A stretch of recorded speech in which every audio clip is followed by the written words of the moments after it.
면접이라는 것은 자기가 잘한 점을 소개하는 자리지 단점을 밝힐 필요는 없습니다. 그런데 지금은 3개의 주 질문과 꼬리 질문 2개 세팅이 되어서 그날 아침에 모든 면접관에게 하달이 되는 겁니다. 잘 할 수 있으시죠?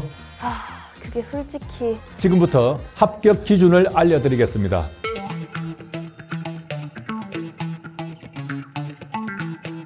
어릴 때부터 꿈이었다고 하면 괜찮은가요? 실제로 그런 답변이 많죠.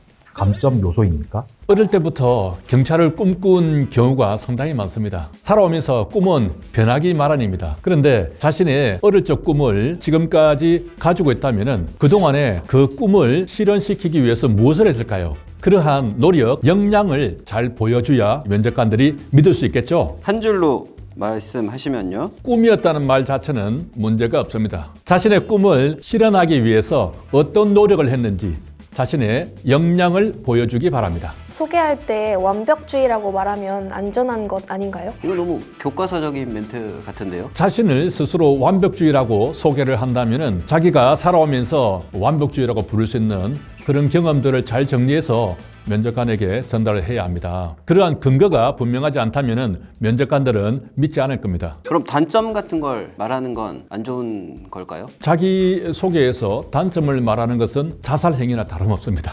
단점과 그 개선 과정까지 같이 말을 하는 경우는 만약에 면접관님이 물어본다면 자신의 단점을 솔직하게 인정하면서 지금까지도 개선하기 위해서 노력을 하고 있다 이렇게 말을 할 수는 있겠죠. 하지만 묻지 않은 단점에 대해서 굳이 먼저 말을 할 필요는 없습니다.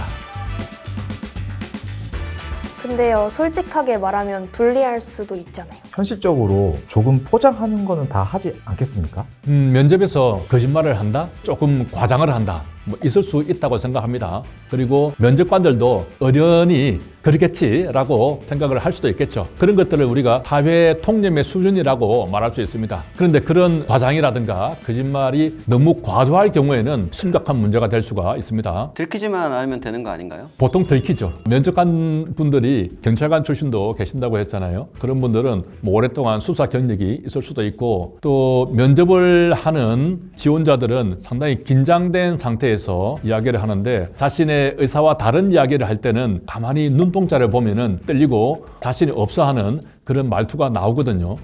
자, 그런 것들이 느껴지기 때문에 가벼운 과장 정도는 넘어갈 수도 있겠지만은 본인의 거짓말이 탄로가 나면은 심각한 결과가 될 수도 있습니다. 어쩌면 과락이 될 수도 있어요. 결국 들킬 거면 안 하는 게 맞네요. 자, 거짓말은 안 들키는 것이 아니라 처음부터 하지 않는 것이 맞습니다. 또 어려운 게 꼬리 질문 들어오면 머리가 엄청 하얘지는데 여기서 감점이 많이 나나요? 지금 이제 면접 시스템은 꼬리 질문이라는 것도 어느 정도 전국적으로 통일된 방식으로 세팅이 되어 있습니다. 그렇기 때문에 과거처럼 너무 황당한 꼬리 질문은 이제 나오지는 않습니다. 하지만 그럼에도 불구하고 세팅된 꼬리 질문에 대한 답변도 충실하게 1분 내로 해야겠죠. 만약에 꼬리 질문을 받고 바로 생각이 떠오르지 않는다면은 내가 말로서 되뇌이면서 시간을 조금 벌 수가 있겠죠. 그렇게 시간을 벌어서 그 질문에 맞는 답변을 하면 되겠습니다. 꼬리 질문에 대한 지침이 있다고 말씀하셨는데 어떤 식으로 지침이 내려올까요? 우리가 인성 경험 면접은 15분 동안에 9개의 주 질문과 꼬리 질문으로 구성이 됩니다. 과거에는 면접관이 면접을 하러 갈 때 나 오늘 뭐 물어볼까? 라고 개인적으로 질문 내용을 정했죠. 그러다 보니까 좀 개인별로 편차가 크고 중구난방인 질문이 있겠죠. 또 개인적인 호기심에 의해서 만들어진 면접 질문도 있었던 겁니다. 그런데 지금은 중앙경찰학교 시험 시행체에서 3개의 주 질문과 각 주 질문에 대한 꼬리 질문 2개, 그러니까 전체 9개의 질문이 세팅이 되어서 그날 아침에 모든 면접관에게 하달이 되는 겁니다. 따라서 이 9개 질문을 기본으로 하되 본인이 조금 더 추가로 질문할 것들을 보충하게 되는 시스템이 되는 거죠. 결론은요? 우리가 일반적인 범위 내에서 공부한 내용을 물어보기 때문에 너무 지엽적인 그런 부분들까지 대비할 필요는 없고 중요한 내용 위주로 해서 꼬리 질문에 대비를 하면 될 것 같습니다. 마지막에 할 말 이런 질문 있잖아요. 좋은 마무리 방향이 있는지 알고 싶습니다. 이 질문이 실제로 평가하는 데 영향이 클까요? 마지막 할 말은 형식적으로 하는 것이 아니라 마지막 평가인 것이죠. 우선 마지막 할 말의 길이가 과거보다는 좀 길어졌습니다. 앞서 말씀드린 것처럼 15분 동안 9개의 질문과 답변을 하다 보니까 면접관들도 약간 심리적인 압박이 있죠. 그런데 이 15분 동안에 9개의 질문을 모두 다 끝내고 시간이 남는 경우가 꽤 많았습니다. 시간이 남는다고 하더라도 면접을 빨리 마칠 수는 없겠죠. 그래서 지원자들에게 1분간의 시간을 줄 테니까 마지막 할 말을 해보라.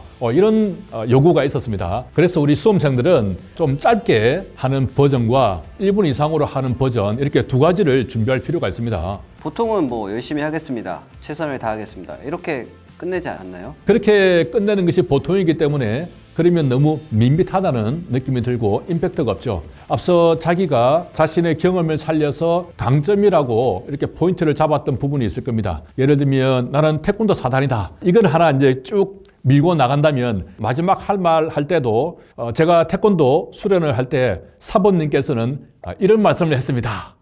이런 식으로 해서 태권도 사범을 살짝 끌어오면서 내가 태권도 사단이었다는 것을 다시 한번 다른 방향으로 강조를 하는 것이죠. 자, 이런 식으로 마무리하면 일관성도 있고 면접관들도 좋게 받아들이는 것 같습니다. 단순히 성실하고 책임감 있게 사명감을 다해서 헌신적으로 경찰관이 되겠다 이렇게 너무 추상적으로 마무리를 해버리면 마지막에 어떤 느낌을 주기가 어렵죠. 결국 마지막까지 평가네요. 상사가 부당한 지시를 내렸을 때 이 질문 매번 나오잖아요. 이 질문은 복종과 원칙 두 가지 중에서 어느 하나를 고르는 것이 아니라 두 가지 모두를 지켜야 하는 것입니다. 그럼 부당하다고 생각하면 바로 거부하겠습니다 라는 대답은요? 우리가 실무에서 부당한지 부당하지 않은지에 대한 구별을 하기는 사실 쉽지 않거든요. 이게 명백하게 위법하거나 부당하다면 우리가 그 자리에서 거절할 수 있겠지만 일반적으로는 그 경계선상에 있습니다. 따라서 위법, 부당한지 여부에 대해서 먼저 검토를 해봐야 되고 그런 다음에 지시를 하신 상사님께 자, 이런 지시를 하신 배경은 무엇이죠? 물어봐야겠죠. 그럼에도 불구하고 위법하고 부당한 지시라는 것이 명백하게 판단이 된다면 공식적인 절차로 넘어갈 수밖에 없습니다. 자, 공식적인 절차라는 것은 지시를 하신 상사님의 바로 위에 직속 상사님께 보고를 드리는 등 의견을 묻는 것을 말합니다. 실제 면접 평가 기준에서는 어디에 더 무게를 둬야 될까요? 실제 면접에서는 이게 위법한 짓인지 부당한 짓인지를 검토하는 과정이 중요하겠죠. 그래서 법령이라든가 내부 지침을 찾아보기도 해야 되고 그리고 동료 경찰 혹은 선배 경찰에게 물어서 과연 이러한 지시가 위법, 부당한 지시에 해당하는지에 대한 판단을 먼저 해야 됩니다. 그래서 이 부분을 조금 더 길게 이야기를 하고 신중하게 검토한다는 느낌을 주면 좋을 것 같습니다. 친한 친구가 법을 어겼다면 어떻게 하시겠습니까? 이 질문에 작년 2차 면접 본 학생이 무너졌다고 하는데요. 솔직히 바로 신고하기 힘들 것 같아요. 면접에서는 신고한다고 해야겠죠? 이 질문은 감정과 원칙에 관한 문제입니다. 친한 친구가 법을 위반했다. 그리고 경찰인 내가 그 사실을 알게 됐을 때 어떻게 대응할 것인가 상당히 어려운 질문입니다. 실제 평가에서는 어느 부분을 더 보나요? 핵심은 두 가지입니다.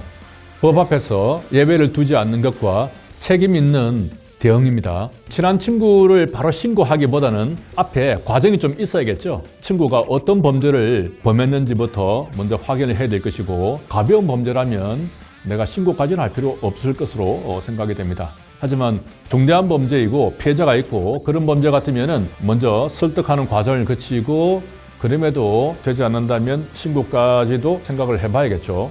짧게 말씀해 주신다면요? 내가 경찰관이라는 입장에서 사회의 정의라는 것을 생각하지 않을 수 없습니다. 원칙과 법에 따라서 조언을 하고 올바른 길을 선택할 수 있도록 도와주도록 할 것 같습니다. 그럼 경찰 업무가 힘든데 이겨낼 수 있나요? 라는 질문에는 솔직하게 어디서든 잘 적응한다고 하면 괜찮겠죠? 추상적인 답변인데 감점 요소가 될까요? 경찰 업무가 얼마큼 힘들다고 하는 것을 알고 있는지를 묻는 질문입니다. 그래서 어떤 점이 힘들다 하는 것을 본인이 인식을 해야겠죠. 그럼에도 나의 체력이라든가 혹은 내가 가진 경험이라든가 이런 걸 통해서 그런 어려움을 극복을 할 수 있다. 이렇게 설명을 해야 되는 겁니다. 그럼 궁금한 게 이 질문의 핵심은 세 가지 모두 골고루 필요하다고 생각을 합니다. 우선 현실에 대한 인식, 그리고 나의 의지, 포부, 그리고 실제 그러한 것을 극복을 하고 이겨낼 수 있다는 역량, 능력이 있다는 것, 이 세 가지가 골고루 들어가야 한다고 생각합니다.